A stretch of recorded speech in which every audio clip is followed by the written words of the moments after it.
కృపా ప్రేంగల తండ్రి చెంగల దేవాన్ని బంగారు కాదు అనాన్ని స్తోత్రాలు చెల్లిస్తున్నాం తండ్రి. దేవానితో కూడా ప్రభావ పాటల ద్వారా స్థుతించి కనపరచడానికి మీరు సహాయపడుతూ వచ్చారు ప్రభావ.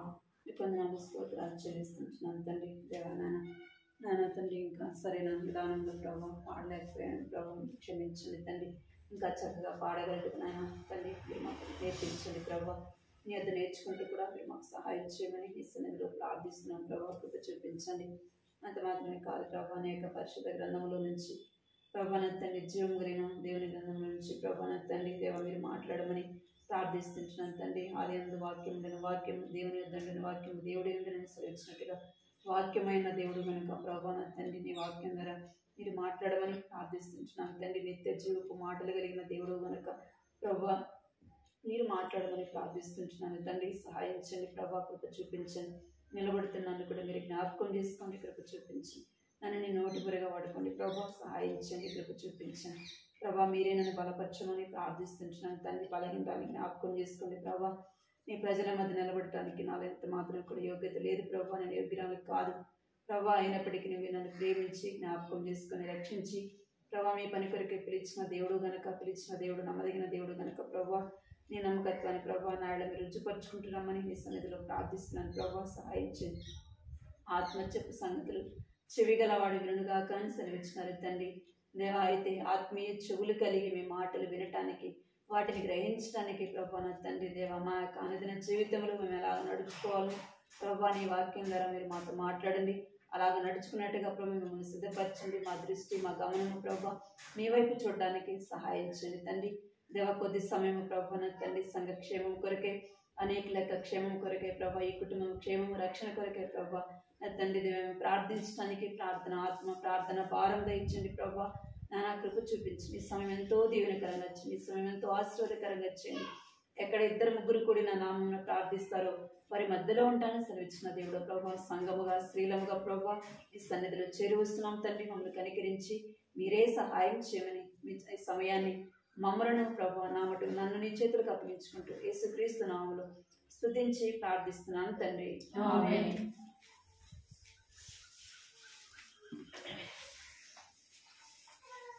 వాక్యం చదువుతాను.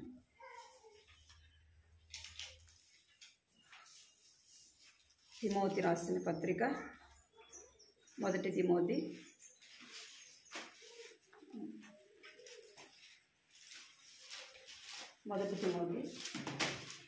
6వ అధ్యాయము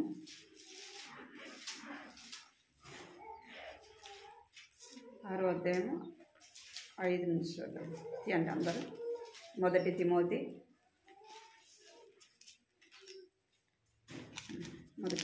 6వ అధ్యాయం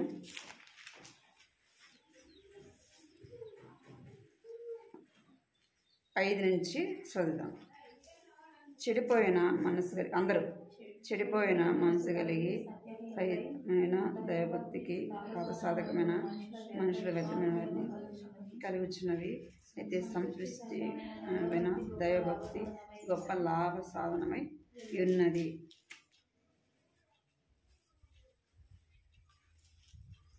ఇక్కడ 6వ వచనంలో సంతృష్టి సహితమైన దైవభక్తి గొప్ప లాభ సాధకమై ఉన్నది. ఇక్కడ ఏ భక్తి అంట? సంతృష్టిమైన దైవభక్తి గొప్ప లాభ సాధకమై ఉన్నది.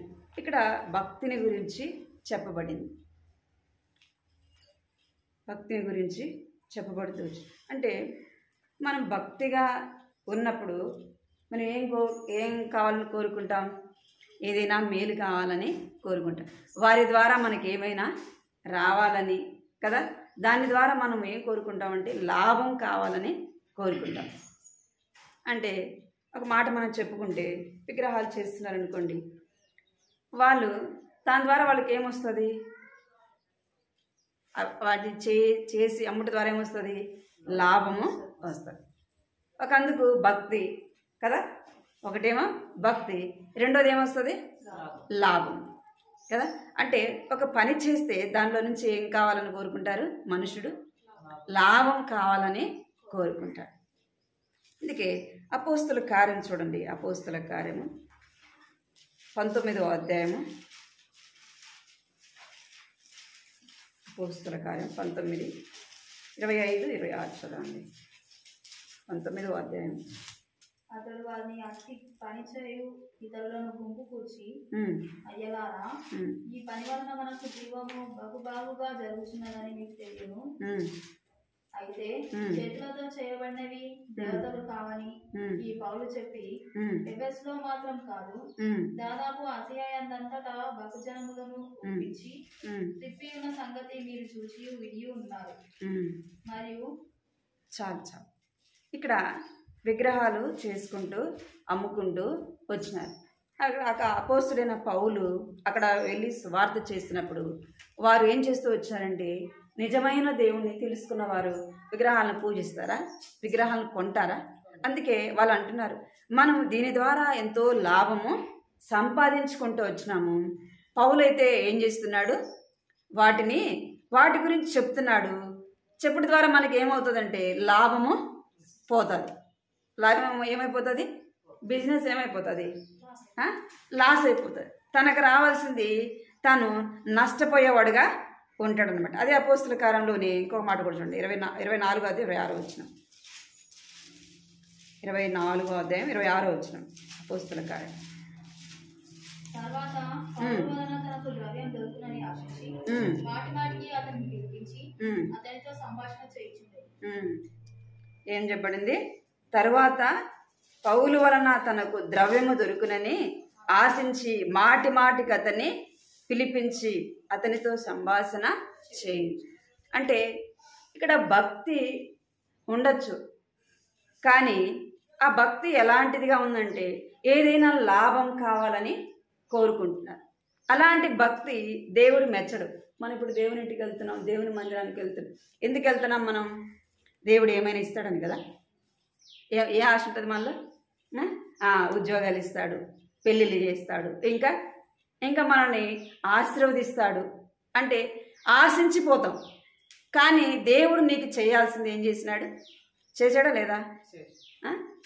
చేసినాడా లేదా? నీకు చేయాల్సిన మేలు చేసినాడు.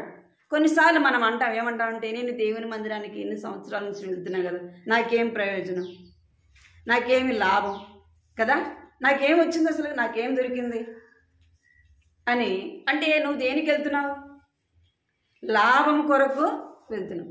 అది ఏదో జరగలేదని ఏమంటాం మనం? ఏం ప్రయోజనం కదా. నేను ఇన్ని రోజులు దేవుని మందిరానికి పోయి ఏం ప్రయోజనం? దేవుని కొరకు జీవించాను, ఏం ప్రయోజనం? అంటే లాభము కావాలి. కానీ దేవుడు నీకు లోక సంబంధంగా ఇచ్చే మేలులు, ఆ లాభము, ఇదంతా కూడా దేవుడు ఆత్మ సంబంధంగా నీ ఆత్మను దేవుడు ఏం చేసినాడు? నీ ఆత్మనే రక్షించినాడు. మరి ఈ లోక సంబంధమైనవి ఇవ్వడా? దేవుడు తన ప్రాణాన్ని నీ కొరకు ఇచ్చినప్పుడు ఈ లోక సంబంధమైనది నీకు ఇవ్వడా? అంటే ఇస్తాడు. కానీ మన భక్తి ఎలా ఉండాలంటే ఈ లోక సంబంధమైన దాని మీద ఆశించవద్దు. ఎలా ఉండాలంటే మన భక్తి ఈ లోక సంబంధమైన లాభం కొరకు మనం చూడొద్దు. ఈ లోక సంబంధమైనది ఎంతది? తుంచమైనది. అంటే అది మనతో పాటు వస్తుందా అంటే రాదు. అది శాశ్వతంగా ఉంటుందా అంటే ఉండదు. అందుకే సంతృష్టమైన భక్తి గొప్ప లాభసాధకమై ఉన్నది. అంటే మనం ఈ లోక సంబంధమైన దాని మీద మన దృష్టి ఉంచొద్దు. ఈ లోక సంబంధంలో మనకి ఏదైనా దొరుకుతుంది, ఏదో ఇస్తాడు, నేను మందిరానికి వెళ్తే ఏదో నాకు దొరుకుతుంది అనే తలంపు ఆలోచన మనలో ఉండద్దు. అర్థమైందా? ఈ లోక సంబంధమైనది ఏదో దొరుకుతుంది అనేది మనలో ఉండకూడదు. చూడండి, యోహాను సువార్త 6వ అధ్యాయం 26వ వచనం. 6వ అధ్యాయం 26వ వచనం చూడండి. మీరు సూచనలను చూచట వలన కాదు కానీ రొట్టెలు భుజించి తృప్తి పొందుట వలనే నన్ను వెతుకుచున్నానని మీతో నిశ్చయంగా చెప్తున్నాను. క్షయమైన ఆహారం కొరకు కష్టపడకుడి కానీ నిత్య జీవం కలుగజేయు అక్షయమైన ఆహారం కొరకే కష్టపడదు. మనుష్య కుమారుడు దాన్ని మీకు ఇచ్చును, ఎందుకై తండ్రి అయిన దేవుడు ఆయనకు ముద్ర వేసి ఉన్నాడని చెప్పారు. ఇక్కడ యేసు ప్రభు బ్రతికి ఉన్న దినాలలో యేసు ప్రభుని ఏం చేస్తూ వచ్చినారంటే, యేసు ప్రభు వస్తున్నాడంటే గుంపులుగా ప్రజలు వచ్చేవాళ్ళు. ఇక్కడ చూడాలి మీరు, యేసు ప్రభు వెళ్తున్నాడు ఈ మార్గం కూడా అంటే ఆయన చుట్టూ ఆయన వెనకాల ఏం చేసేవాళ్ళంట, గుంపులు గుంపులుగా వచ్చేవాళ్ళు. ఎందుకు? ఆయన యొద్ద కొంతమంది తినడానికి కొరకు ఏం చేసేవాళ్ళంట, వచ్చాడు. ఆయన ఎందుకు? అద్భుతాలు చేసేవాడు. చేశాడు కదా యేసు ప్రభు. 5 రొట్టెలు 2 చేపలు ఏం చేసినాడు, తృప్తిగా తిన్నాడు. మరి ఆయనతో పాటు ఉంటే ఏది కూడా కొరత ఉండదు, ఏ కొరత కూడా ఉండదు. అందుకే వాళ్ళు ఏం చేస్తూ వచ్చినారంటే వెంబడిస్తూ వచ్చినారు. అక్కడ యేసు ప్రభు చెప్తున్నాడు, ఏమని చెప్తున్నాడంటే చూడండి, మీరు సూచనలను చూడాలని కాదు కానీ రొట్టెలు భుజించి తృప్తి పొందుట వలనే నన్ను వెదకుతున్నారు. మీరు నన్ను ఎందుకు వెతుకుతున్నారు, నా వెనకాల ఎందుకు వస్తున్నారంటే రొట్టెలు తినడానికి వస్తున్నారు. ఏమైనా ఆయన యొద్ద దొరుకుతుందేమో అని నన్ను మీరు వెంబడిస్తున్నారు అనే కింద రాయబడింది 27వ వచనంలో.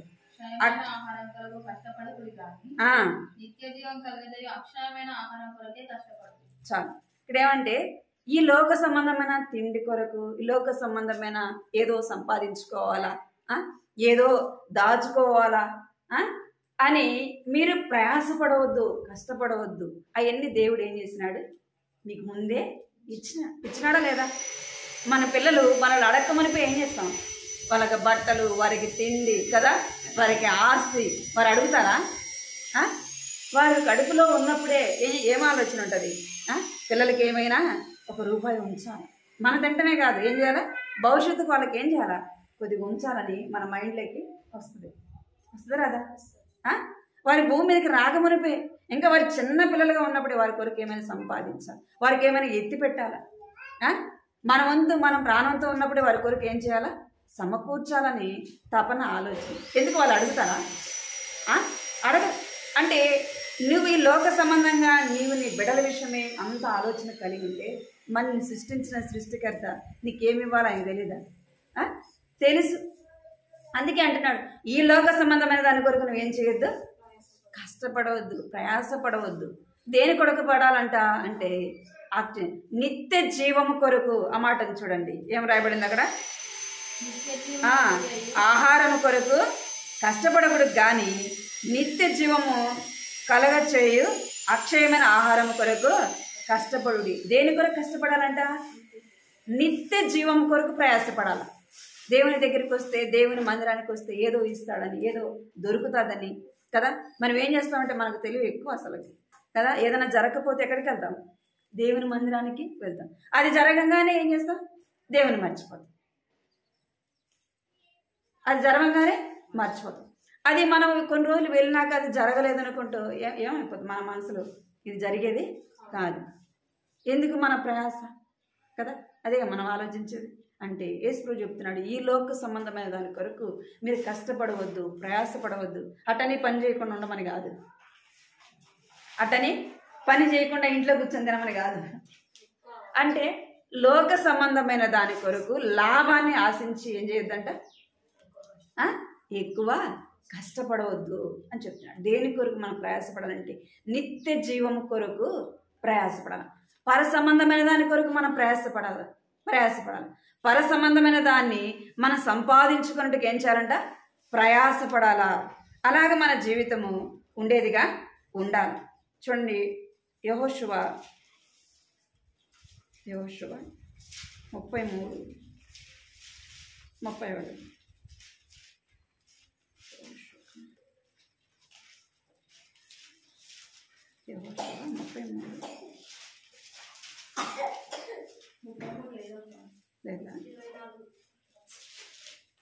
హెస్కేలు 33:31 చదవండి.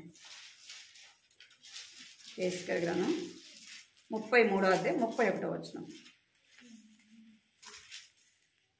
నా జనులు తగిన విధంగా వారు నీ యొద్దకు వచ్చి నా జనులైనట్టుగా నీ ఎదుట కూర్చుండి నీ మాటలు విందురు గాని వాటిని అనుసరించి ప్రవర్తింపరు. వారి నోటితో ఎంతో ప్రేమ కనపరచుదురు గాని వారి హృదయం లాభమును అపేక్షించుతున్నది. చాలా ఎంత చక్కగా రాబడింది కదా మాట. ఏమంట, నా జనులు రాదగిన విధముగా నీ ఎదుకు వచ్చుదురు, నా జనులైనట్టుగా నీ ఎదుట కూర్చుందురు, నీ మాటలు విందురు కానీ వాటిని అనుసరించి ప్రవర్తింపరు. వారి నోటితో ఎంతో ప్రేమను కనపరుతురు కానీ వారి హృదయము లాభమును అపేక్షించుతున్నది. మనం ఎట్టబోతున్నామంట? దేవుని ప్రజలైనట్టుగా పోతున్నాం కదా. అక్కడ ఏం చెప్పబడింది? నా ప్రజలైనట్టుగా వస్తున్నారు, దేవుని ఇంట్లో కూర్చుంటున్నారు. అయితే ఏం చేస్తున్నారంట? భక్తితో కూర్చున్నారు, విన్నారు. అక్కడ ఏం చెప్పబడింది? భక్తితో వచ్చినారంట, కూర్చున్నారు. అయితే నీ మాటలు విందురు కానీ వాటిని అనుసరించి ప్రవర్తింపరు. ఏం చేస్తాం? ఆదివారం అవ్వగానే ఎంత ప్రయాస, ఉదయం లేయాల కదా, ఎంతో కష్టపడతాం. ఉదయం లేచి ఇంట్లో పని అంతా చేసుకొని మనం సిద్ధపడి ఏం చేయాలి? 10 రూపాయలు ఛార్జ్ పెట్టుకొని మందిరానికి పోవాలి. 2 గంటల దాకా కూర్చోవాలి మందిరంలో కదా సునీతక్క. 2 గంటల దాకా కూర్చోవాలా, వింటాం. ఎందుకు? దేవుని పిల్లలం కదా, దేవుని ప్రజలం కదా, అందుకే ఏం చేస్తాం? వింటాం. కానీ అక్కడ రాయబడింది, నా మాటలు వింటారు కానీ దాని ప్రకారం ఏం చేయరంట? ప్రవర్తింపరు. వారి హృదయము దేనికంట? లాభమును అపేక్షించుచున్నది. మన హృదయం ఏం చేస్తుందంట? లాభం. ఇక్కడికి వచ్చే కదా ఏమైనా దొరుకుతుంది, ఇక్కడికి వచ్చే కదా ఏమైనా నాకు దొరుకుతుంది అని. అందుకే యేసుప్రభు శిష్యులే ఏం చేస్తూ వచ్చారంట? ఆయనతో పాటు ఉంటే కష్టపడాల్సిన అవసరం ఉండదు కదా, వండుకోవాల్సిన అవసరం ఉండదు. ఏం చేస్తాడు? సాయంత్రానికి మనుషుల యొక్క మానవ బలహీనత ఆయనకు తెలుసు కాబట్టి ఏం చేస్తాడు? సాయంత్రానికి భోజనము పెడతాడు. ఎందుకు ఈ కష్టం, ఎందుకు ఈ ప్రయాసం? ఆయనతో పాడిపోతే సరిపోతుంది. అంటే మన భక్తి ఏం చేస్తుందంటే లాభాన్ని అపేక్షిస్తుంది. ఆ లాభం ఎంతవరకు? ఈ లోకంలో నువ్వు ఏదైనా కావాలి తీసుకుంటే అది నీకు ఎంతవరకు ఉంటుంది? కొంచెం వరకే, ఈ కొంచెం వరకే ఉంటుంది. అలాంటి భక్తి నీకు నాకు ఉండవద్దు. మన భక్తి ఎలా ఉండాలంటే చూడండి, 2 తిమోతి 3వ అధ్యాయము 5వ వచనం. మన భక్తి ఎలా ఉండాలంటే లాభమును అపేక్షించే భక్తి కాదు కానీ 2 తిమోతి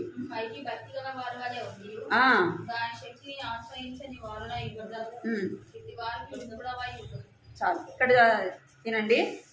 పైకి భక్తి వలె యుండియు దాని శక్తిని ఆశ్రయించు వారనే యుందురు. ఆశ్రయించిన వారే యుందురు. మనం ఎట్ట కనపడతామంటే పైకి భక్తిలాగా కనపడతాం. ఏం కనపడతామంటే అబ్బా మనంత భక్తి ఎవరు లేరు, నాకంటే ముందు ఎవరు రారు, నేను చేసిన ప్రార్థన ఎవరు చేయరు, నేను చేసినట్టుగా ఎవరు సమర్పించుకోరు, నేను చేసినట్టుగా ఎవరు దేవుని ఇంట్లో పని చేయరు. అంటే నేనేది మిమ్మల్ని అనాలని కాదు, చెప్పాలని కాదు, కానీ అక్కడ రాయబడిన మాట అది. పైకి భక్తి వలే ఉంటారు కానీ లోపల ఏముండదంట? ఏముండదు, శక్తి ఉంటుంది. కొన్ని కర్రలు ఉంటాయి చూడండి, ఆ కర్రలు మనం చూడటానికి ఎట్లా కనపడతాయి? ఆ బొంగులు అనుకోండి, బొంగులు కర్రలు అవి ఎట్లుంటాయి? ఎంతో చూడటానికి దిట్టంగా ఉంటాయి. లోపల ఏముంటాయి? లోపలంతా లొట్టగానే ఉంటుంది, లోపల ఏముండదు. అంటే మనం కూడా ఎట్లుంటాం? పైకి భక్తి వలే ఉంటామంట, లోపల ఏముండదు, శక్తి ఉండదు. చూడండి, అలాంటి భక్తి, నేను ఆ భక్తిని ఎవరు చూస్తారు? మనుషులు చూడకపోవచ్చు. ఒకవేళ నేను నిలబడి చెప్పే, నేను కూడా పైకి భక్తిలా కనపడవచ్చు, కానీ నాలో ఏముండాలి? శక్తి ఉండాలి. మనం పైకి భక్తిలా కనపడితే సరిపోదు, కానీ ఏముండాలంటే లోపల శక్తి కలిగే వారంగా ఉండాలి. మన భక్తి మన లాభంతో కూడినది కాదు, కానీ మన భక్తి ఎలా ఉండాలంటే యోబు గ్రంథం చూడండి. యోబు గ్రంథం 4వ అధ్యాయం 6వ వచనం చదవండి. యోబు గ్రంథం 4వ అధ్యాయం 6వ వచనం. చాలు ఏమంట? నీ భక్తి నీకు ధైర్యము పుట్టించదా? భక్తి ఏం పుట్టించాలా? ఈ లోకంలో ఏదో లాభం కొరకు కాదు మన భక్తి, పైకి భక్తి వల్లే ఉండడం కాదు మన భక్తి. ఏముండాలంట? మన భక్తి ఏం చేయాలంటే మనకు ధైర్యం పుట్టించాలా. ఏ టైంలో ధైర్యం పుట్టించాలా? ఏం పుట్టించాలంట? శ్రమలో ధైర్యం పుట్టించాలా, కష్టంలో ధైర్యం పుట్టించాలి. అందుకే హిజ్కియా ప్రవక్త ఆయన చనిపోయే ముందు ఏం చెప్పబడింది? నువ్వు చనిపోతావు, అయితే నీ కుటుంబాన్ని చక్కబెట్టుకో. ఏం చేయాలి? నువ్వు చనిపోయే ముందు నీ కుటుంబాన్ని చక్కబెట్టుకో అంటే అప్పుడు హిజ్కియా ఆయన ఏం చేస్తున్నంటే తను గోడ వైపు తిరిగి ప్రార్థన చేస్తున్నట్టు. ఏమైనా ప్రార్థన చేస్తుంది? ప్రభువా, నీ సన్నిధిలో నేను ఎట్లా నడుచుకున్నానో నీకు నీకు తెలుసు కదా. నేను నీ సన్నిధిలో నేను ఎట్ట నడుచుకున్నాను, నీ కొరకు నేను ఎలాగ జీవించాను, నీ కొరకు నేను ఏం చేశాను ఎవరికి తెలుసు? నీకు తెలుసు కదా ప్రభువా అని ఏం చేసినాడు? ధైర్యంగా దేవుని వైపు తిరిగి కన్నీళ్ళు విడిచి ప్రార్థన చేస్తూ ఉండగానే ప్రార్థనకి ఏమొచ్చిందంట? ఆ యొక్క ప్రవక్త కిందకి కూడా దిగమనిపోయి ప్రార్థనకి ఏమొచ్చింది? జవాబు వచ్చింది. అంటే ఆ యొక్క భక్తి ఏం పుట్టించింది? ధైర్యం పుట్టించింది. అది లాభం. అర్థమైందా? ఈ లోక సంబంధమైనది ఏదో కావాలా, ఏదో దొరుకుతుంది అని మనము వెళ్ళడం కాదు, కానీ మన భక్తి ఏం పుట్టించాలంటే శక్తితో కూడినదిగా మన భక్తి ఉండాలా. రెండోది ఏముండాలా? మన భక్తి ఎలా ఉండాలంటే ధైర్యం పుట్టించేదిగా ఉండాలి. అరే నాకు ఈ కష్టం వచ్చింది అని కృంగిపోవడం కాదు, ఈ శ్రమ వచ్చింది ఏదో ఎందుకు చాతగానలాగా ఏడవడం కాదు. ఏం చేయాలి? నా దేవుడు ఎలాంటి వాడు, నేను ఎట్టి శ్రమలో ఉన్నా ఆయన నన్ను రక్షించటానికి, నన్ను నిలవబెట్టడానికి నా దేవుడు ఎలాంటి వాడు? శక్తి కలిగిన వాడు, సామర్థ్యం కలిగిన దేవుడు అని నీలో ఏం పుట్టించాలా? ఏమక్క అట్టుండమంటే ఏం చెప్తాం? ఏం చెప్తాం అంటే మన భక్తి అంతా ఏమైపోతుంది? భక్తి వదిలేసి ఆ ఉన్న సమస్యను ఏం చేస్తామంటే పెద్దదిగా చూస్తాం. అప్పుడు ఏమైపోతుంది? మనలో ఉన్న ధైర్యము పోతుంది, దేవుని మీద ఉన్న భక్తి కూడా పోతుంది. మన భక్తి ఎలాగుండాలంటే మన భక్తి ధైర్యం పుట్టించాలి. ఆ శ్రమ ఎలాంటిదైనా సరే, కష్టం ఎలాంటిదైనా సరే ఏం పుట్టించాలంట? ధైర్యము పుట్టించాలా. నువ్వు ఈ లోకంలో ఏదో నీకు కావాలని నువ్వు వెంబడిస్తున్నావేమో, కానీ ఈ లోక సంబంధమైనది అది తుచ్చమైనది, అది నీతో పాటు రాదు, అది శాశ్వతంగా ఉండదు. నిజముగా నువ్వు దేవుణ్ణి వెంబడిస్తే నీకు గొప్ప లాభం ఏంటంటే చూడండి, మార్కు సువార్త 10వ అధ్యాయము 28వ వచనం చదవండి. మార్కు సువార్త 10:28. మేము సమస్తమును విడిచిపెట్టి ఇది వెంబడిస్తామని ఆయనతో చెప్పసాగాను. అందుకు యేసు ఇట్లనెను, నా నిమిత్తమును సువార్త నిమిత్తమును ఇంటినైనను అన్నదమ్ములనైనను అక్క చెల్లెళ్ళనైనను తల్లిదండ్రులనైనను పిల్లలనైనను భూములనైనను విడిచినవాడు ఇప్పుడు ఇహమందు హింసలతో పాటు దూరంతలుగా ఇళ్లను, అన్నదమ్ములను, అక్క చెల్లెళ్ళను, తల్లులను, పిల్లలను, భూములను రాబో లోకమందు నిత్య జీవమును పొందునని మీతో నిశ్చయంగా చెప్తున్నాను. చాలు. ఇక్కడ మనకు వచ్చిన అనుమానం ఎవరికి వచ్చింది? పేతురుకు కూడా వచ్చింది కదా. మనం ఏమంటాం?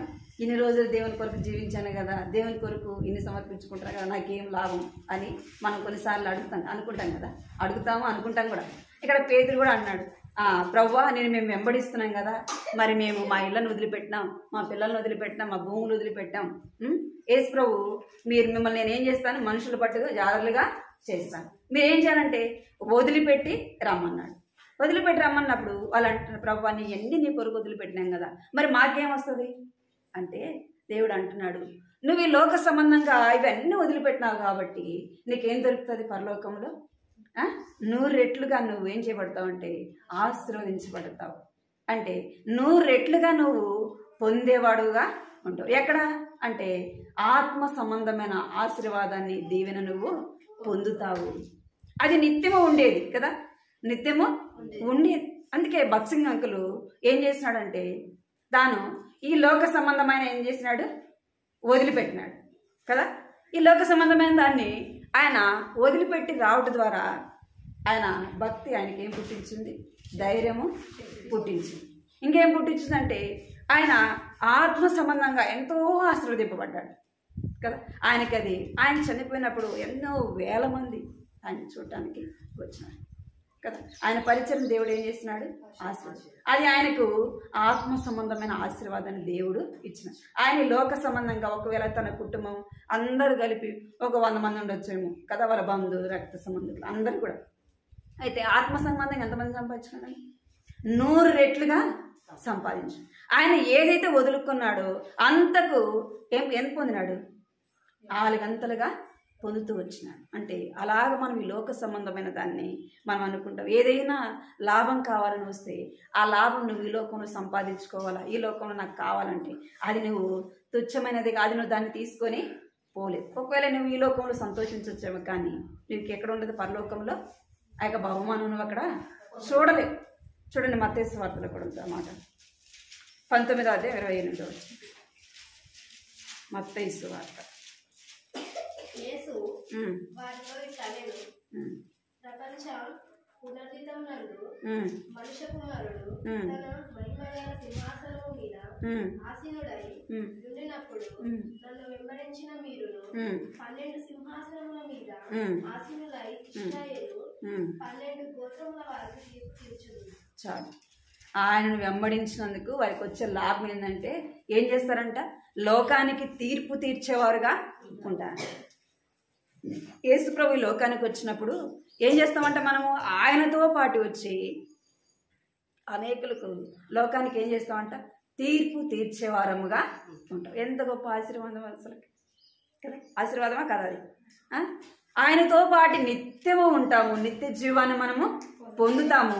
ఆయనతో పాటి రెండో రాకడలో మనం ఏం చేస్తామంటే తీర్పు తీర్చేవారముగా ఉంటాము. అక్కడ పేతురుతో అంటున్నాడు, నువ్వు 100 రెట్లుగా ఆశీర్వదింపబడతావు. నువ్వు అన్నీ వదులుకొని వచ్చినావు ఈ లోకంలో, అన్నీ నా నిమిత్తము, నా సువార్త నిమిత్తము, నా పరిచయ కొరకు నువ్వు అన్నీ వదులుకొని వచ్చినావు. అయితే నేనేం చేస్తాను? నేను 100 రెట్లుగా నిన్ను ఆశీర్వదిస్తాను. అది గొప్ప లాభ సాధకం. ఏంటంటే గొప్ప లాభం ఏంది చెప్పండి? ఆత్మ సంబంధమైన ఆశీర్వాదం పొందడము గొప్ప లాభము. అది మనము ఈ లోకాన్ని వదిలిపెట్టినప్పుడు అది మనతో పాటే వస్తుంది. రెండోది చూద్దాం. రెండోదిగా అదే మాట తిమోతి, 2 తిమోతి, 1 తిమోతి 6వ అధ్యాయం 6వ వచనం. సంతుష్టి సహితమైన దైవభక్తి గొప్ప లాభసాధకమై ఉన్నది. మనం ఈ లోకంలోనికి ఏమీ తేలేదు, దీనిలో నుండి ఏమీ తీసుకొని పోలేము. చాలు చాలు, మళ్ళా చదువు. ఏమంట? సంతుష్టి సహితమైన దైవభక్తి. కింద మాట ఏమియు తీసుకొని మనం ఈ లోకంలోకి ఏం చేయాలంట? మనం ఈ లోకంలోనికి ఏమీ కూడా తేలేదు, దీనిలో నుండి ఏమీ కూడా తీసుకొని పోము. మనం ఈ లోకంలోకి ఏం చేయలేదంట? ఏమి కూడా తీసుకురాలా కదా. మనం సంపాదించుకున్నంత ఏంది? ఎక్కడ సంపాదించుకుందే, వదిలిపెట్టేది కూడా ఇక్కడే. మనం ఈ లోకంలోకి ఏమీ కూడా తీసుకొని రాలేదు, మనం ఏమి కూడా ఈ లోకంలో నుంచి తీసుకొని పోము. ఆ మాట ఎవరన్నారు? ఒక భక్తుడు అన్నాడు. ఎవరు చెప్పండి? చూడండి, ఏ బురం 1వ అధ్యాయం 21వ వచనం. యోబు 1వ అధ్యాయం 21వ వచనం తీసుకుంటాం. నేను నా తల్లి గర్భంలో నుండి దిగంబరినై వచ్చి తిని దిగంబరినై అక్కడికి తిరిగి వెళ్ళేదను. యెహోవా ఇచ్చెను, యెహోవా తీసుకొని పోయెను. యెహోవా నామమునకు స్తుతి కలుగును గాక. చాలు. ఏమంట? నేను తల్లి గర్భంలో నుండి దిగంబరినై వచ్చింది. దిగంబరిని అక్కడికి వెళ్ళి, నేను ఈ లోకంలోనికి ఏమి కూడా తీసుకొని రాలేదు, నేను ఏమి కూడా తీసుకొని పోను కదా. ఈ లోకంలో మనం సంపాదించుకునే ఐశ్వర్యము, ఘనత అవన్నీ మనం తీసుకుని పోతామా? ఎందుకంటే సంపాదించినాక తీసుకెళ్తామా? మరి ప్రయాసపడినాం కదా, కష్టపడినాం కదా, రాత్రి పగలు. పిల్లలు ఏమైనా తీసుకెళ్తారా? ఎవరు తీసుకెళ్ళరు. అదొక మన అంతే. మనం లోకంలో ఉన్నాం కాబట్టి ఏం చేస్తాం? అది సంపాదించుకోవాలి, ఇది సంపాదించుకోవాలి, ఏదేదో సాధించాలా కదా. వాళ్ళ మీద వీళ్ళ మీద ఏదో మనం చెయ్యాలా అని చేస్తాం. కానీ మనం ఈ లోకంలోనికి ఏమి కూడా తీసుకొని రాలేదు, ఏమి కూడా తీసుకొని కూడా పోము. అందుకే యోబు అంటున్నాడు, నేను ఏమి కూడా తీసుకొని రాలేదు. ఎవరికి మహిమ కలగాలంట? దేవునికే మహిమ కలగాలి. మనం అంటామా? ఏదన్నా పోతే అంటామా? ఏదైనా ఒకటి పోయి, యోబుకు అన్నీ పోయినాయి, ఒకటి కాదు పోయింది కదా. ఆస్తి మొత్తం పోయింది. మనం ఏదైనా ఒక్కటి జరగరాంది జరిగితే ఏం చేస్తాం? దేవుడు ఉన్నాడా? నాకా ఇంత అన్యాయం జరిగేది, ఏం చేసినా నేను? మనం అడిగే ప్రశ్నలకి వాటికి అంతే ఉండదు. యోబు అన్నీ పోయినా కూడా ఏమంటున్నాడంటే దేవుడే ఇచ్చినాడు, దేవుడే తీసుకున్నాడు, ఆయనకే మహిమ. అందుకే యోబు కూడా ఏం పొందాడు? 2 అంతల ఆశీర్వాదాన్ని పొందాడు. మనము ఈ లోకంలోనికి ఏమి తీసుకొని రాలే, ఏమి తీసుకొని పోము. కాబట్టి ఈ లోక సంబంధమైన దాని కొరకు మనం ఏం చేయొద్దు, ప్రయాస పడద్దు. ఏం అంటే తగు మాత్రమే దాని కొరకు మనం ఏం చేయాలంటే ప్రయాస పడేవారముగా ఉండాలి. లోకంలోకి మనం ఏం తీసుకురాలి. మనం చనిపోయేటప్పుడు కూడా మన ఒంటి మీద ఏమి కూడా ఉంచుతారా? అక్క పాపం కష్టపడింది కదా, పాపం ఈ కమ్మలు ఉండేలే కదా, అవునా కదా, ఇంకేం చేస్తారు? ఏమి కూడా ఉంచరు. ఇప్పుడన్నా బట్టలు ఉంచుతున్నారు, కానీ మన చిన్న వయసులో ఉన్న అప్పుడు ఎవరైనా చనిపోతే ఉంచేవాళ్ళు బట్టలు కూడా ఉంచేవాళ్ళు కాదు. బట్టలు కూడా అప్పుడు కాలంలో పెద్దల కాలం ఏం చేసేవాళ్ళంటే చనిపోతే బట్టలు కూడా ఉంచేవాళ్ళు. ఎందుకంటే ఇది మట్టి కాబట్టి ఏమైపోవాలా, ఇది మట్టిలో కలిసిపోవాలని బట్టలు కూడా ఉంచేవాళ్ళు కాదు. అవునా కదమ్మా? బట్టలు కూడా ఉంచేవాళ్ళు కాదు. ఇప్పుడైతే ఏం చేస్తానంటే బట్టలు ఉంచుతారు. నువ్వెంత సంపాదించుకున్నా నీ ఇంట్లో నేను ఉంచుతారా? సంపాదించుకున్నా కదా, మరి పాపం కొంచెం పంపిద్దాంలే, ఆ గుడ్ దాంట్లో వేద్దాంలే, పెట్లో అని వేస్తారా? ఎందుకు వేయరు. అందుకే నువ్వేమి ఈ లోకానికి తీసుకొని రాలేదు, మనం ఈ లోకం నుంచి కూడా ఏమి కూడా తీసుకొని పోం. అందుకే ఒక ఆయన చాలా ధనవంతుడు అంట, చాలా ధనవంతుడు, ఎంతో సంపాదించుకున్నాడు. ఆయన కొన్ని రోజులు చనిపోతాడన్న ముందు ఆయనకు బాగా లేకుండా వచ్చిందంట.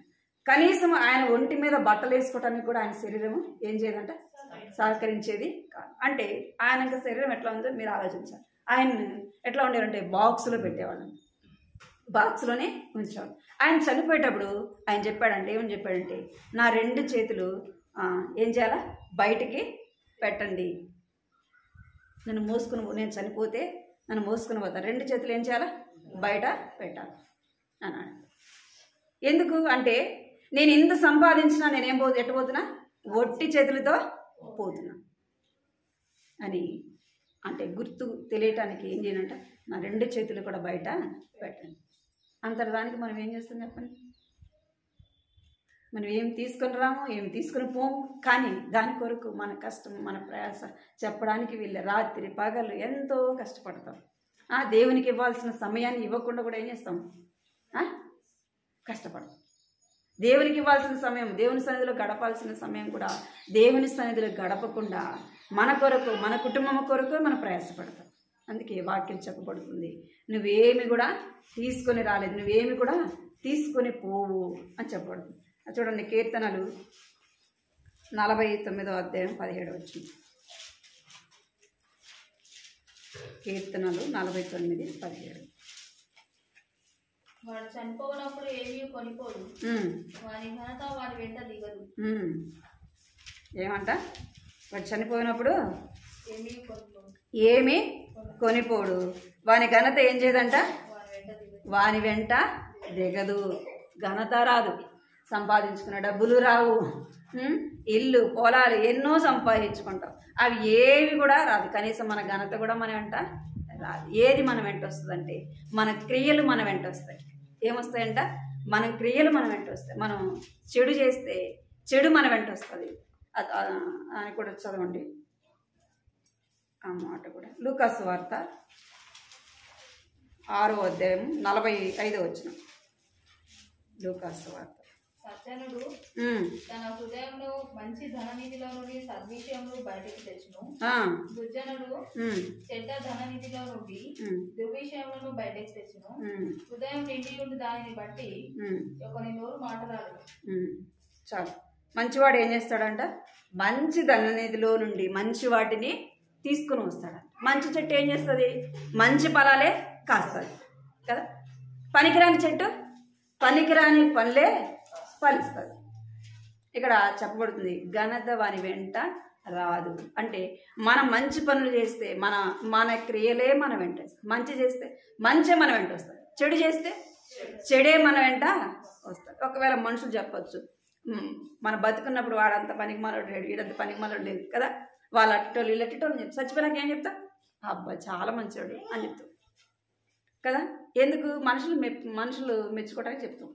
అయితే మనం దేవుని దగ్గరికి వెళ్ళినప్పుడు నువ్వు మంచి చేస్తే మంచే నీ వెంట వస్తుంది, చెడు చేస్తే చెడే నీ వెంట వస్తుంది. అందుకే నువ్వు ఏమి తీసుకొని రాలేదు, ఏమి కూడా నువ్వు తీసుకొని పోవు. అందుకే మనం ఏం కలిగి ఉండాలంటే చూడండి,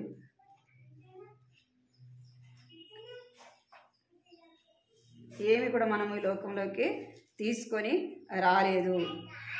తిమోతి చూడండి, తిమోతి, మొదటి తిమోతి 5:24 వచ్చింది. మొదటి తిమోతి 5:24 వచ్చింది. కొందరి పాపములు తేటగా బయలుపడి న్యాయపు తీర్పులకు ముందుగా నడుచుచున్నవి, మరికొందరి పాపములు వారి వెంట వెలుచున్నవి. అటువలే మంచి కార్యములు తేటగా బయలుపడుచున్నవి, బయలుపడినవి దాచబడలేదు. ఏమంట?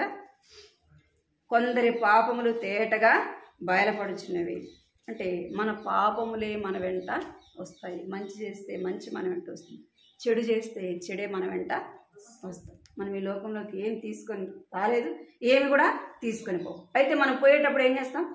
మనం మంచి చేస్తే మంచి తీసుకొని పోతాం, చెడు చేస్తే చెడునే మన వెనకాల మనతో పాటు వస్తుంది. మన పాపం ఏం చేస్తుందంట? మనతో పాటే వస్తుంది. అదే మనం తీసుకొని పోయేది. డబ్బు, ధనము, మనం ఘనత, అవన్నీ కూడా మనం తీసుకొని పోము. రెండోది, ఫస్ట్ ఏం చూస్తే వచ్చినా మనము సంపృష్టమైన సహితమైన భక్తి గొప్ప లాభసాధకం. ఈ లోకంలో కాదు, కానీ మనం ఏం సంపాదించుకోవాలంటే ఆత్మ సంబంధమైన దాన్ని మనము సంపాదించు. రెండోది, మనం ఏమి తీసుకొని రాలేదు, మనం ఏమి కూడా తీసుకొని పోము. ఈ మాటను మనము గుర్తు పెట్టుకొని మనం ఏం చేయాలంట? దేవుణ్ణి వెంబడించే వారముగా ఉండాలి. మన దృష్టిలో ఏముండాలా? నేను ఈ లోకంలోకి ఏమి తేలేదు, నేను పోయేటప్పుడు కూడా ఏమి తీసుకొని పోము. అయితే నేను దేవుని కొరకు బ్రతకాలా, దేవుని కొరకు నేను ఏదైనా ఈ లోకంలో దేవుని పని చెయ్యాలా అనే తపన, ఆలోచన మనలో ఉండాలి. ఈ లోకంలో ఇప్పుడు ఏది సంపాదించుకుందాం, ఏం తిందాం కదా, ఏది సమకూర్చుకుందాం కదా, వాటి కొరకు మనము ప్రయాసపడాలి. మూడోదిగా మనం చూస్తే చూడండి, తిమోతి రాసిన పత్రిక, మొదటి తిమోతి, ఆ బాగా నట్టే ఉంచుకోండి. మొదటి తిమోతి 6వ అధ్యాయము 8వ వచనం. మనం ఈ లోకంలోనికి ఏమీ తెలియదు, దీనిలో నుండి ఏమీ తీసుకొని పోలేము. కాగా అన్న వస్త్రములు గలవారమై ఉండి వాటితో తీసుకొని చాలు. ఏమంటారు?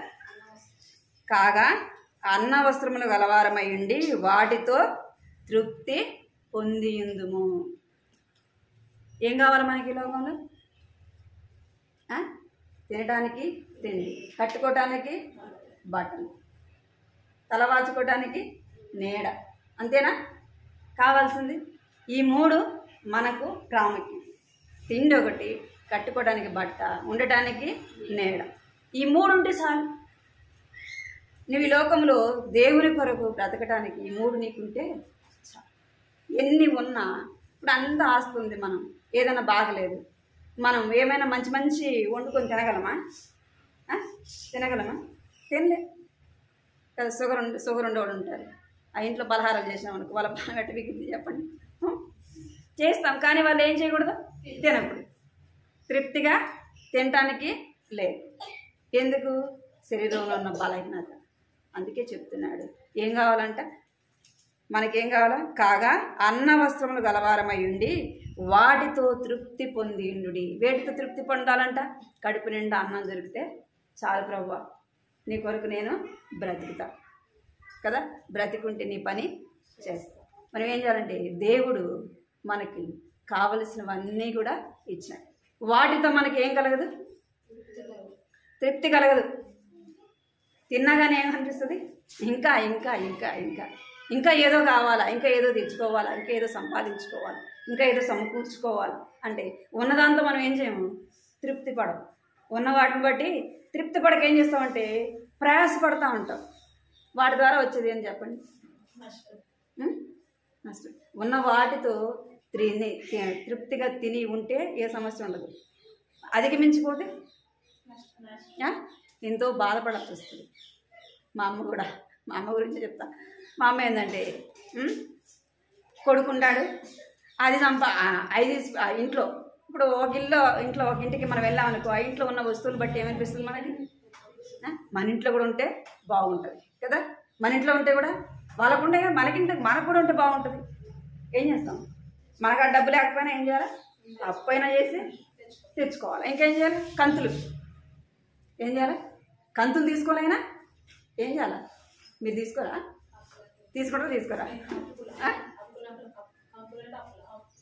వారం వారం డబ్బు కడతారు కదా, దాన్ని మీరేమంటారు? చిట్టీలు అంటారా? వారం కంతులు అంటారు. మీరు అట్లా అంటారేమో.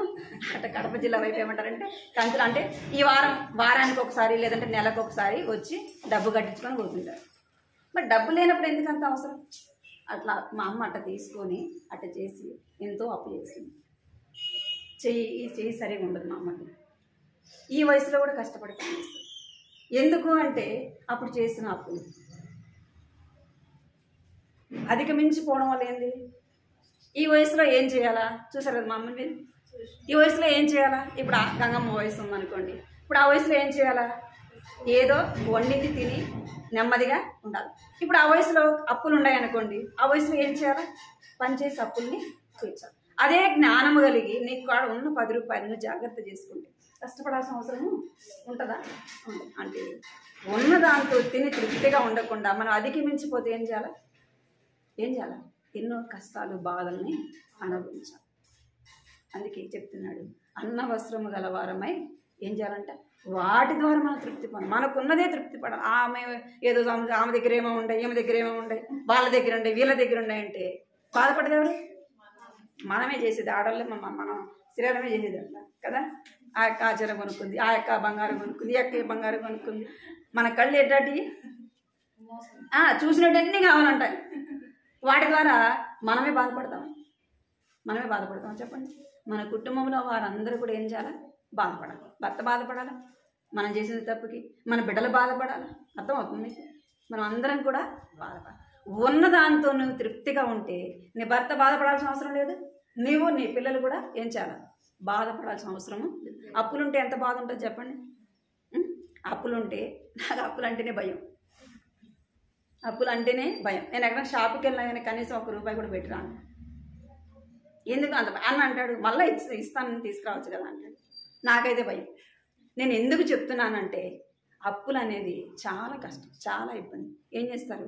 మన అవసరానికి తీసుకుంటాం, మన అవసరానికి ఇవ్వకపోతే మళ్ళీ ఏం చేస్తారు చెప్పండి? ఎంతమంది మధ్య మనం ఉన్నా కానీ ఏం చేస్తారు?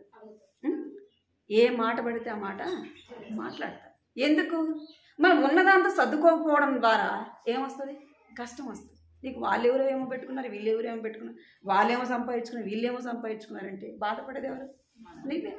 నీకున్నదాన్ని బట్టి నువ్వు తెచ్చుకోవాలి. నీకు అవసరమైనప్పుడు ఏం చేయాలి? నీ దగ్గర ఉన్నప్పుడే ఏం చేయాలి? తెచ్చుకోవాలి.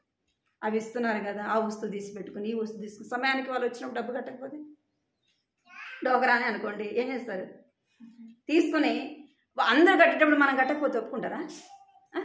ఇష్టం వచ్చినట్టు మాట్లాడతారా? అది మనం తీసుకోకపోతే మన దగ్గరికి వస్తారా? అంటే నువ్వేం చేస్తున్నావంటే ఉన్నదిని తిని తృప్తిగా ఉండకుండా ఏం చేస్తున్నాం? మనకు అవసరమైన లేని దాన్ని వాటి మనం పాకులాడితే, మనం ప్రయాసపడితే వాటి ద్వారా వచ్చేది ఎంతో నష్టం, అవమానం కదా. అవమానం కదా. అప్పులు ఉంటే ఏమొస్తుంది? అవమానమే కదా. వచ్చిన వాళ్ళందరూ ఇష్టం వచ్చినట్టుగా అంటా ఉంటాం. అప్పుడు మనం ఏం చేయాలంటే గమ్మగా వింటూ ఉండాలి. అర్థమైంది? అందుకే చూడండి, ప్రసంగి 5వ అధ్యాయం 18వ వచనం. ప్రసంగి 5వ అధ్యాయం 18వ వచనం. మరియు కోరదగినది గాను చూడముచ్చట అయినది గాను నాకు కనబడినది ఏదనగా, దేవుడు తనకు నియమించిన ఆయుష్కాల దినములన్నీ ఒకడు అన్నపానములు పుచ్చుకొనుచు తన కష్టార్జితం అంతటి వలన క్షేమంగా బ్రతుకుచుంటే ఇదే వానికి భాగ్యము. చాలు. ఎవరు చెప్తున్నారంటే సొలొమోను భక్తుడు చెప్తున్నాడు. మనలాంటోడు కాదు. సొలొమోను భక్తుడు మనలాంటోడు కాదు. ఆయన జ్ఞానము కలిగిన వాడు. దేవుడే ఆయనకి ఏమిచ్చాడు? సొలొమోనుకి జ్ఞానం ఇచ్చాడు. అన్నీ అనుభవించినాక చెప్తున్నాడు. ఏం చెప్తున్నాడు? మరియు కోరదగినది గాను చూడముచ్చటనేది గాను కనబడినది ఏదనగా, దేవుడు తనకు నియమించిన ఆయుష్ దినములన్నీ ఒకడు అన్నపానములు పుచ్చుకొనుటే కదా తన కష్టార్జితమును అనుభవించు. దేవుడు మనకిచ్చిన ఆయుష్ దినాలు మన కష్టార్జితం మనము తినే విధంగా ఉంటే చాలు. కొన్నిసార్లు మనం కష్టపడతాం, కానీ మన కష్టపడిందే మనం ఏం చేయలేం, తినలేం. ఎందుకు చెప్పండి? మనం అధిగమించి పోవటం ద్వారా ఏం చేయాలి? మన కష్టం అంతా ఏం చేయాలి? ఇతరులకి దారిపోయాలి. అర్థమైందా మీకు? ఇప్పుడు వడ్డీ తీసుకున్నారు, ఏం చేయాలి? వడ్డీ నెల నెల కడపనే ఉండాలి. అంటే మన కష్టం ఏమైపోతుంది? మనం తింటామా, పరులకు పోతుందా? మనం తీసుకున్నది కొంతే, కానీ అంతకు 4 అంతలు మనం ఏం చేయాలి? కట్టాలి. మనం ఇవ్వాల్సిన సమయం ఇవ్వకపోతే ఏం చేయాలి? మన కష్టం అంతా వాళ్ళకి దారబోస్తూనే ఉండాలి. అందుకని మా ఆయుష్ కాలము ఏం కలిగి ఉంటే చాలంట?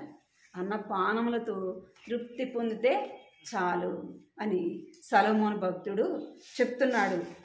చూడండి, అదే అధ్యాయంలో 3వ అధ్యాయం 13వ వచనం. 3వ అధ్యాయం 13వ వచనం.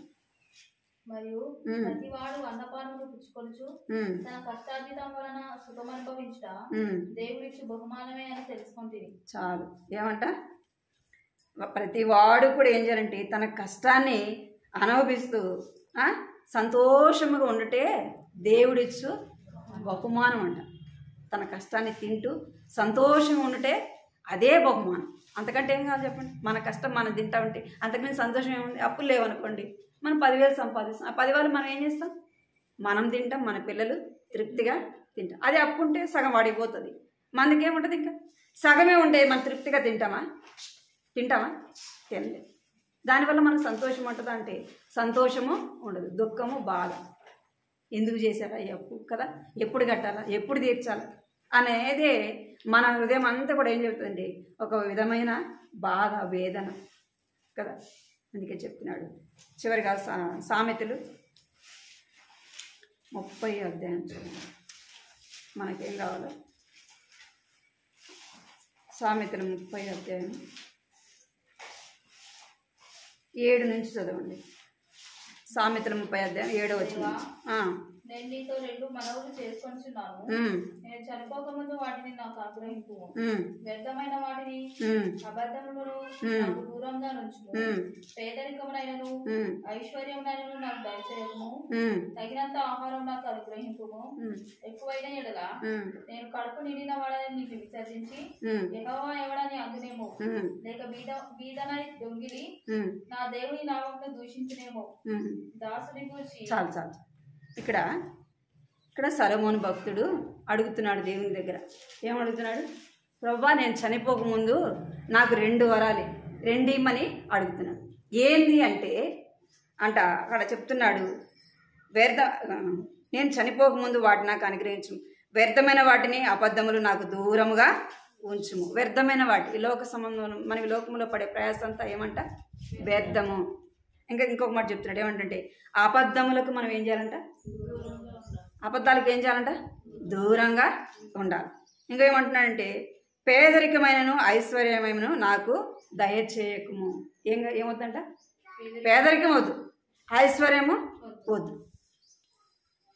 ఇంకా కింద రాయబడింది, తగినంత ఆహారం నాకు అనుగ్రహించు. ఎక్కువైన ఎడల కడుపు నిండి నేనేం చేస్తా?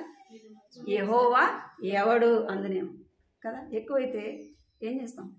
మంచిదైనా ఏం చేస్తాం? పడేస్తాం కదా. అది మంచిదైనా మన కడుపు నుండి ఏం చేస్తాం? పడేస్తాం. అందుకే ఆయన చెప్తున్నాడు, తగినంత ఏం చేయాలంట? తగినంత ఆహారం నాకు దయచేయము. పేదరికమైనను ఐశ్వర్యమైనను నాకు వద్దు. ఒకవేళ నేను ధనవంతుడిగా ఉంటే నేనేం చేస్తా? దేవుడు ఎవరు, నా కష్టం, నేను కష్టపడి సంపాదించుకున్నా, నేను సంపాదించుకుంది, ఇది నా కష్టం వల్ల, నా జ్ఞానం వల్ల, నా తెలివి వల్ల, నా బలం వల్ల నేనేం చేశాను? సంపాదించుకున్నా అంటానేమో ప్రభువా. అందుకే నాకేం చెయ్యి? తగు మాత్రము ఇవ్వు. ఒకవేళ పేదరికంలో ఉంటే ఏం చేస్తా?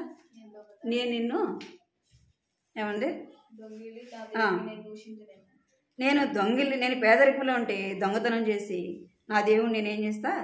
దేవుని నామానికి దూషణకరంగా ఉంటానేమో అంటున్నాడు. ఎవరు చెప్తున్న మాటలు అంటే ఏదో మనలాగా జ్ఞానం లేని వారు చెప్పే మాటలు కాదు. ఎవరు చెప్తున్నారు? జ్ఞానము కలిగిన వాడు సొలొమోను. దేవుడు అటువంటి జ్ఞానము సొలొమోనుకి ఇచ్చాడు. ఆ సొలొమోనే చెప్తున్నాడు, ప్రభువా నాకు పేదరికమైనను ఐశ్వర్యమైనను దయచేయకము, తగినంత ఆహారం నాకు ఇవ్వము. నేను ధనవంతుడిగా వద్దు, నాకు పేదరికంలో కూడా వద్దు, తగినంత జీవితం నాకు ఇవ్వు ప్రభువా అని అడుగుతున్నాను. మనం ఏం అడగాల? ప్రభువా నాకు అది కావాలి, నాకు ఇది కావాలి కదా, ఇవన్నీ సంపాదించుకోవాలి ప్రభు, వాళ్ళకంటే నేనే పైన ఉండాలి ప్రభు కదా అని మనం ఏం చేస్తామంటే ఈ లోక సంబంధమైన దాని కొరకు ప్రయాసపడి ఏం చేస్తాం? మనం పొందవలసిన దాన్ని పోగొట్టుకుంటాం. దాన్ని మనం ఏం చేస్తామంటే నష్టపోతాం. మనం ఈ లోకంలోకి ఏం తీసుకురాలేదు, ఏం తీసుకుని పోము, అది మనకి తెలుసా తెలీదా? ప్రతి ఒక్కరికి కూడా ఆ మాట, దేవుని ఎరిగిన వారికి దేవుని ఎరగని వారికి కూడా ఆ మాట తెలుసు. అయినా ఏం చేస్తాం? ప్రయాసపడతాం. ఏదో సంపాదించాలా, ఏమో తీసుకుపోయినట్టు మనం ఎంతో కష్టపడతాం. ఆ కష్టం అంతా కూడా వృధా. మనం ఈ లోకంలో అన్న వస్త్రములు కలిగి తృప్తిగా మనం చేసిన కష్టం మనం తింటే అదే ఒక గొప్ప భాగ్యం అంట. దేవుడి మాటలు దీవించినాక మన జీవితం అలా ఉండినట్లు మనం ప్రార్థన చేస్తాం. ఆ మాటను చదివి ప్రార్థన చేస్తాం. 1 తిమోతి 6వ అధ్యాయం మాటను చదివి ప్రార్థన చేస్తాం. 6వ అధ్యాయం 6వ వచనం నుంచి అందరం కలిసి సహితమైన దైవభక్తి గొప్ప లాభసాధకమై ఉన్నది. మనం ఈ లోకంలోనికి ఏమీ తీసుకొని రాలేదు, ఏమీ కూడా తీసుకొని పోలేదు. కాగా అన్న వస్త్రములు గలవారమై ఉండి వాటితో తృప్తి పొంది ఉందుము. దేవుని వాక్యానుసారం మనం జీవించినట్లుగా మనం